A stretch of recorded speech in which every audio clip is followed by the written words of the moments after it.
মিনা, রাজু ও মিঠুর গল্প। প্রতিদিনের মতো আজকেও সকালবেলায় মিনা ও মিঠু তাদের উঠানে দৌড়াদৌড়ি করে খেলা করতেছে। তখনই রান্নাঘর থেকে তার দাদি মিনা মিনা মিনা বলে ডাকতেছে।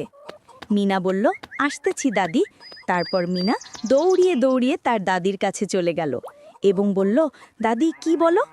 তখন তার দাদি মিনাকে বলল, তোমার আম্মু অসুস্থ, তার জন্য সুস্বাস্থ্যকর খাবার রান্না করতে হবে। মিনা বলল, দাদি কি কি নিয়ে আসতে হবে আমাকে বলো। তার দাদি তাকে বলল, দুধ, মুরগি, মাছ এবং সবজি। আপাতত এই খাবারগুলো হলেই হবে। এই খাবারগুলো অসুস্থ মানুষের জন্য খুবই উপকারী। তারপর মিনার আব্বু বলল, আসো মিনা, আমাকে গরুর দুধ দোহাতে সাহায্য করো। তারপর মিনা তার আব্বুর পিছন পিছন দৌড়াতে দৌড়াতে গরুর কাছে চলে গেল। মিনা গরুকে খড় খাওয়াচ্ছে আর মাছি তাড়াচ্ছে। একই সাথে মিনার আব্বু গরুর দুধ দোয়াচ্ছে। এইভাবে কিছুক্ষণ পর গরুর দুধ দোয়ানো সম্পন্ন হয়ে গেল আর মিনার আব্বু গরুর দুধ নিয়ে বাসার দিকে রওনা দিল। এরপর মিনা আর মিঠু মুরগি ধরার জন্য মুরগির খামারের দিকে দৌড়াতে থাকলো। অবশেষে মিনা আর মিঠু মুরগির খামারে চলে আসলো এবং মুরগি ধরার জন্য মুরগির পিছন পিছন দৌড়াচ্ছে। মুরগি একবার এদিকে যাচ্ছে আর একবার ওই দিকে যাচ্ছে। এইভাবে বেশ কিছুক্ষণ মুরগির পিছনে দৌড়ানোর পর অবশেষে মিনা মুরগিটি ধরে ফেলল। আর এইদিকে রাজুও মাছ ধরার জন্য পুকুরের দিকে যাচ্ছে। মিনাও পিছন পিছন দৌড়াতে লাগলো রাজুকে মাছ ধরতে সহযোগিতা করার জন্য। অবশেষে মিনা ও মিঠু রাজুর মাছ ধরার পুকুরের কাছে চলে আসছে। এভাবেই তারা তিনজন মিলে মাছ ধরতেছে। কিছুক্ষণ পর মিঠু লক্ষ্য করে দেখল পুকুরের ওই পাশে একটা দুষ্টু ছেলে তাদের মাছ ধরতে সমস্যা করতেছে, বারবার পুকুরের দিকে ডেল ছড়তেছে।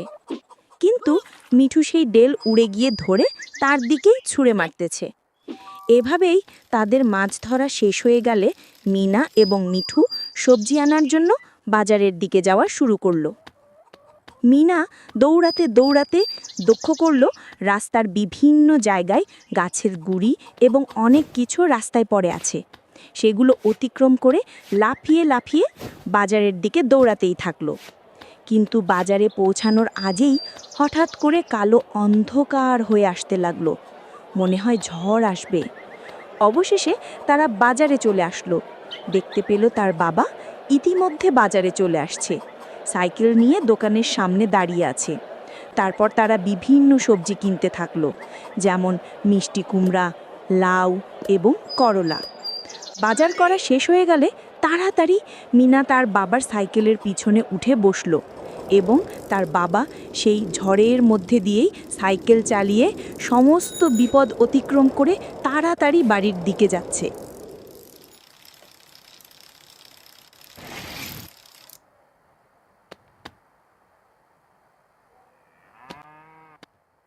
অবশেষে সবাই বাড়িতে চলে আসলো এবং মিনা আর মিঠু তার আম্মুর সাথে দেখা করতে ঘরের দিকে গেল।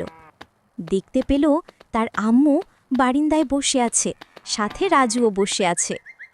তার কিছুক্ষণ পর তার দাদি আর মিনার আব্বু সেই সমস্ত খাবার রান্না করে তার আম্মুর কাছে নিয়ে আসলো এবং মিনার আম্মুকে খেতে দিল।